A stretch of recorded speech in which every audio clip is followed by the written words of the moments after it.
ओम शांति। आज 27 नवंबर 2021 की साकार मुरली। आज बाबा ने कहा, मीठे बच्चे, ज्ञान धन का दान करने के लिए विचार सागर मंथन करो।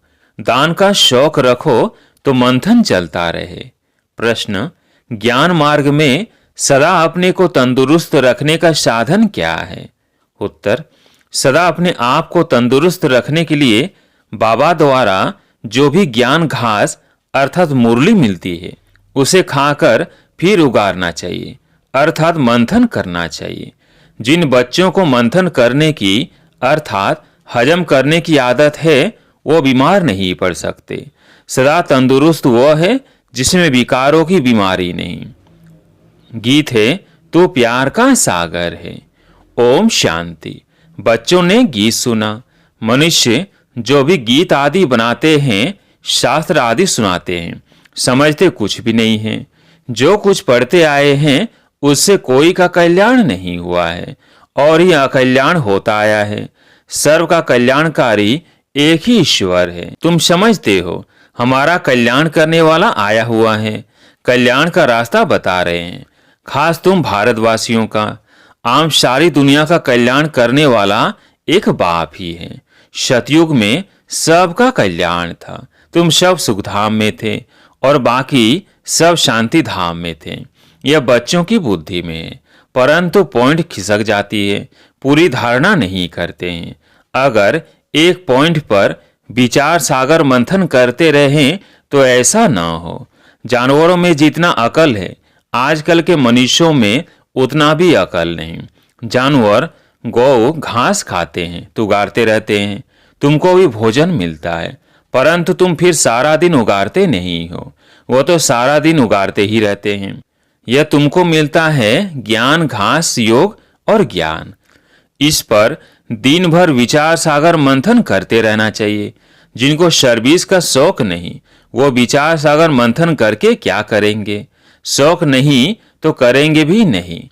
कोई कोई को ज्ञान धन देने का शौक रहता है। गौशाला में मनुष्य जाकर गौओं को घास आदि देते हैं, वो भी पुण्य समझते हैं। बाप तुमको यह ज्ञान घास खिलाते हैं। इस पर विचार सागर मंथन करते रहेंगे तो खुशी में रहेंगे और सर्विस का शौक भी होगा। कोई लोटा भर लेते हैं अथवा बूंद लेते हैं, वो भी स्वर्ग में चले जाएंगे। स्वर्ग के द्वार तो खुलने ही हैं। यूं तो ज्ञान सागर को हप करना है। कोई तो सारा हप करते हैं, कोई तो बूंद लेते हैं, फिर भी स्वर्ग में तो जाएंगे। बाकी जितना जितना धारणा करेंगे उतना ऊंच पद पाएंगे। बाकी स्वर्ग में एक बूंद से भी चले जाएंगे। मनुष्य मरते हैं तो उनको गंगा की एक बूंद देते हैं। कोई कोई घर में सदैव गंगा जल ही पीते हैं। कितना पीते होंगे? गंगा तो बहती रहती है, उनको तो कोई हप कर न सके। तुम्हारे लिए तो गाया हुआ है, सागर को हप कर लिया। जो ज्ञान सागर के नजदीक आ जाते हैं, जास्ती सर्विस करते हैं, वही विजय माला में पिरोए जाते हैं।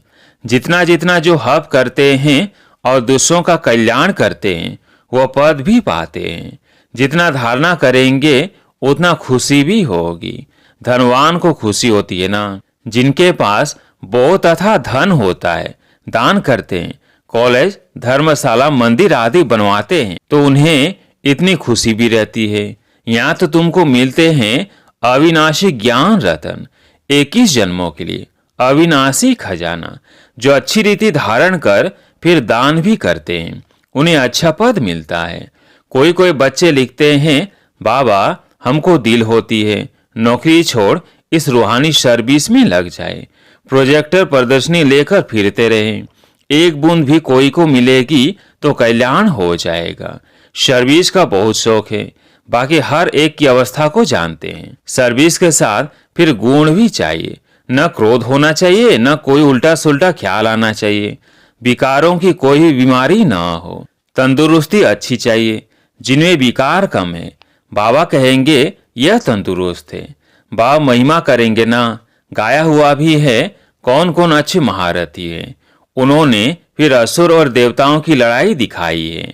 देवताओं की जीत हुई।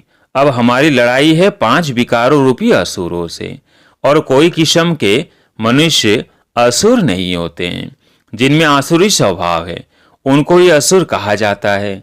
नंबर 1 आसुरी स्वभाव है काम का, इसलिए सन्यासी भी इसे छोड़ भागते हैं। इन आसुरी अवगुणों को छोड़ने में मेहनत लगती है। रहना भी गिरहस्थ में है, परंतु आसुरी स्वभाव छोड़ना है। पवित्र बनने से मुक्ति, जीवन मुक्ति मिलती है।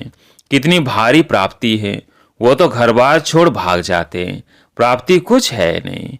इन चित्रों में कितनी अच्छी अच्छी बातें समझने की है। वे लोग तो सिर्फ चित्रों का शो करते हैं।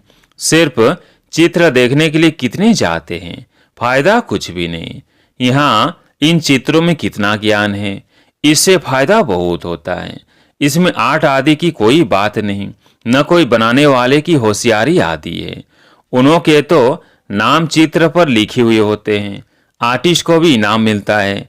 कई इतना समझते हैं, हाँ बाप को तो जरूर याद करना चाहिए। इतना कहा तो भी प्रजा बनी। प्रजा तो अथाह बननी है। मैं तो हूँ ज्ञान का सागर, एक बूंद भी किसको मिलने से स्वर्ग में आ ही जाएंगे। तुम समझते हो प्रदर्शनी मेले से बहुतों का कल्याण होता है। ईश्वर कल्याणकारी है ना, तुम्हारा भी कल्याण हो रहा है। परंतु इसमें फिर अपना विचार सागर मंथन करता रहे, स्मृति में लाता रहे तो बहुत फायदा होगा। उल्टी सुल्टी बातें तो एक कान से सुन दूसरे कान से निकाल देनी चाहिए। बाप कहते हैं, मैं तुमको बहुत अच्छी बातें सुनाता हूँ। नंबर 1 मुख्य बात एक ही है, कोई को भी बाप का परिचय दो। बस एक बाप को याद करो, वही सब कुछ है। भक्ति मार्ग में बहुत ऐसे होते हैं, बोलो आप तो ये बहुत अच्छा करते हो, अंगुली से इशारा करते हैं, सब कुछ परमात्मा कराते हैं। वह सब का कल्याणकारी ऊपर में रहते हैं। रहती तो तुम आत्माएं भी वहां ही हो। ये सारी ज्ञान की बातें तुम अभी समझते हो। बाप कहते हैं, बच्चे अभी तुम्हारा यह कपड़ा अर्थात शरीर सड़ गया है। सतयुग त्रेता में कितना अच्छा वस्त्र था, अब सड़ा हुआ वस्त्र कहाँ तक पहनेंगे। परंतु यह कोई भी समझते नहीं है। बाप आकर जब समझाए तब समझे। अभी तुम बच्चे समझते हो। ज्ञान देने वाला है ही एक बाप, वो है सागर। जो सागर हप कर लेते हैं वही विजय माला के दाने बन जाते हैं। वो सदैव सर्विस पर ही तत्पर रहते हैं। बाबा आई हैं बच्चों को पावन बनाने। पावन बनकर फिर वापस जाना है। जहां से आए हैं फिर वहीं जाएंगे नंबर वार। आगे पीछे नहीं जा सकते हैं। नाटक में एक्टर्स का एक्ट टाइम पर होता है ना, इसमें भी जो एक्टर्स हैं वो नंबर वार अपने अपने समय पर आते जाएंगे। यह बेहद का नाटक बना हुआ है। ब्रह्म में हम आत्माएं बिंदी रहती है, वहाँ और कुछ क्या होगा। कहाँ एक आत्मा बिंदी, कहाँ इतना बड़ा शरीर। आत्मा कितनी थोड़ी जगह लेगी। ब्रह्म महत्व कितना बड़ा है। जैसे पोलार का एंड नहीं, वैसे ब्रह्म महत्व की भी एंड नहीं होती है। कितनी कोशिश करते हैं अंत पाने की, परंतु पा नहीं सकते।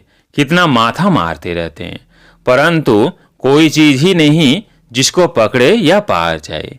साइंस का घमंड कितना है, कुछ भी फायदा नहीं। सुना है ना, आकाश ही आकाश, पाताल ही पाताल।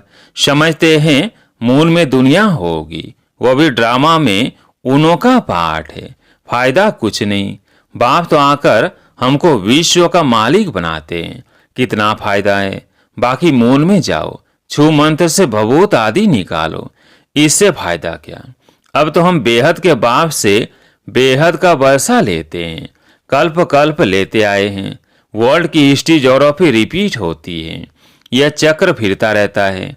दुनिया में पहले से भारत ही था, भारतवासी ही विश्व के मालिक थे। वहाँ देवताओं को कोई खंड का मालूम नहीं रहता, यह तो बाद में वृद्धि को पाते हैं। नए नए धर्म स्थापक आकर अपना अपना धर्म स्थापन करते हैं। वो कोई सदगति तो नहीं करते हैं, सिर्फ स्थापन करते हैं। उनका क्या गायन होगा। मुक्ति धाम से आते हैं पाड़ बजाने।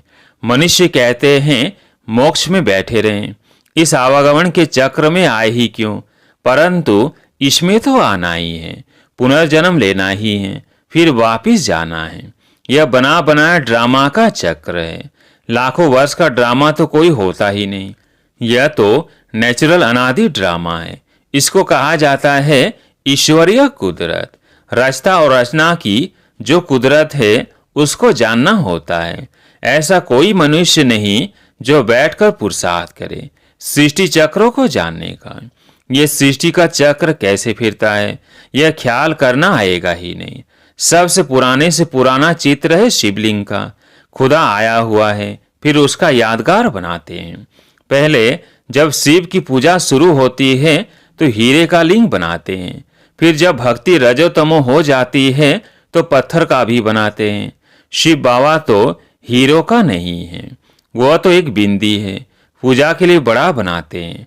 समझते हैं हम हीरे का शिवलिंग बनाएं। सोमनाथ के इतने बड़े मंदिर में एक बिंदी रखे तो समझ में भी ना आए। बाप समझाते हैं भक्ति मार्ग में क्या क्या होता है। साइंस वाले इन्वेंशन करते रहते हैं, अच्छी अच्छी चीजें निकालते रहते हैं, विनाश के लिए भी निकालते रहते हैं। आगे बिजली थोड़ी थी, मिट्टी का दीपक जलाते थे। बाप समझाते हैं मीठे मीठे बच्चे थोड़े में राजी मत हो जाओ। अच्छी रीति धारण कर सागर को हब करो। जो अच्छी सर्विस करेंगे तो पद भी अच्छा पाएंगे। सारा दिन खुशी का पारा चढ़ा रहना चाहिए। यह तो छीछी दुनिया है, अब यहाँ से जाएंगे। पुरानी दुनिया तो खत्म होनी है, तैयारियां हो रही है। बाकी थोड़े दिन हैं, इसमें भी कितनी सर्विस करनी है। सारे भारत में तो क्या, विलायत में भी सब तरफ चक्र लगाना है। अखबारों द्वारा विलायत के कोने कोने तक भी पता लग जाना है। इस सीढ़ी आदि से झट समझ जाएंगे। बाप आता ही है बच्चों को फिर से स्वर्गवासी बनाने। बरोबर लक्ष्मी नारायण भारत में ही राज्य करके गए हैं। महिमा तो बहुत करते हैं कि भारत प्राचीन देश है, बहुत महिमा करते हैं। भारत ऐसा था, भारत में ऐसी पवित्र देवियां थी। तुम जानते हो हम बाप से 21 जन्मों की प्रारब्ध पाते हैं। बाप बिल्कुल सिंपल पढ़ाते हैं, दिखाते हैं। द्रौपदी के पांव दबाए, वो भी कुछ है नहीं। ये तो बाबा कहते हैं बच्चे भक्ति मार्ग में धक्के खाकर थक गए हैं, अब हम तुम्हारी थकान दूर करते हैं। तुम धक्के खा खा कर पतित बन पड़े हो। बाप कहते हैं मैं तुम्हारी थकान दूर कर रहा हूँ, फिर कभी दुख नहीं देखेंगे, जरा भी दुख का नाम नहीं होगा। बाकी पुरुषार्थ कर ऊंच पद पाना है। अच्छा पद पाएंगे तो कहेंगे ना इसने पास्ट जन्म में अच्छे कर्म किए हैं। गायन तो होता है ना, परंतु कोई जानते नहीं है कि इन्होंने कब पुरुषार्थ कर यह पद पाया। अभी बाप तुमको ऐसे कर्म सिखलाते हैं। तुमको भी कहते हैं अच्छे कर्म कर ऊंच पद पाओ। यह मनुष्यों के कर्म विकर्म होते हैं, वहां तो है ही स्वर्ग। कर्म अकर्म होते हैं, वहां यह ज्ञान रहता नहीं है। बाप कहते हैं कर्मों की गति मैं जानता हूं। इस समय जो अच्छा कर्म करेंगे वह फल भी अच्छा पाएंगे। यह कर्म क्षेत्र है। कोई बहुत अच्छे कर्म करते हैं, कोई है जिन्हें सर्विस की ही तात लगी रहती है। पूछते हैं बाबा हमारे में कोई खामी है क्या? नहीं, सर्विस तो जितनी कर सकेंगे उतनी करेंगे। सर्विस विधि को पाती रहेगी। सर्विस करने वाले भी निकलते जाएंगे। दिल में आथत है, बाकी थोड़े रोज है। अब ऐसा पुरुषार्थ करे जो वहां भी ऊंच पद पाए। बाबा यह ज्ञान घास खिलाते हैं, कहते हैं उगारते रहो तो धारणा पक्की हो जाए, खुशी का पारा भी चढ़े। बहुत सर्विस करनी है, बहुतों को पैगाम देना है। तुम पैगंबर के बच्चे पैगंबर हो। एक दिन बड़े अखबारों में भी तुम्हारे चित्र पड़ेंगे। विलायत तक तो अखबारें जाती है ना, चित्रों से समझ जाएंगे। यह नॉलेज तो गॉड फादर की है, बाकी मेहनत है मन मनाभव होने की। वह भारतवासी मेहनत करते हैं। अच्छा, मीठे मीठे सिकिलधे बच्चों प्रति माता पिता बाप दादा का याद प्यार और गुड मॉर्निंग। रूहानी बाप की रूहानी बच्चों को नमस्ते। हम रूहानी बच्चों की रूहानी बाप दादा को याद प्यार गुड मॉर्निंग नमस्ते नमस्ते। धारणा के लिए मुख्य सार। पहला पॉइंट, बाप जो अच्छी अच्छी बातें सुनाते हैं उन पर विचार सागर मंथन कर बहुतों का कल्याणकारी बनना है। उल्टी सुल्टी बातें एक कान से सुन दूसरे से निकाल देनी है। दूसरा पॉइंट, कोई भी आसुरी स्वभाव है तो उसे छोड़ना है। बाप जो ज्ञान घास खिलाते हैं उसे उगारते रहना है। आज प्यारे मीठे बाबा का वरदान, सदा अपने पवित्र स्वरूप में स्थित रह, गुण रूपी मोती चुगने वाले होली हंस भव। सदा अपने पवित्र स्वरूप में स्थित रह, गुण रूपी मोती चुगने वाले होली हंस भव। आप होली हंसों का स्वरूप है पवित्र, और कर्तव्य है सदैव गुणों रूपी मोती चुगना। अवगुण रूपी कंकड़ कभी भी बुद्धि में स्वीकार न हो, लेकिन इस कर्तव्य को पालन करने के लिए सदैव एक आज्ञा दे रहे हैं कि न बुरा सोचना है, न बुरा सुनना है, न बुरा देखना है, न बुरा बोलना है। जो इस आज्ञा को सदा स्मृति में रखते हैं वह सदा सागर के किनारे पर रहते हैं। हंसों का ठिकाना है ही सागर। स्लोगन, चलते फिरते फरिश्ता स्वरूप में रहना यही ब्रह्मा बाप की दिल पसंद गिफ्ट है। चलते फिरते फरिश्ता स्वरूप में रहना यही ब्रह्मा बाप की दिल पसंद गिफ्ट है। अच्छा, ओम शांति।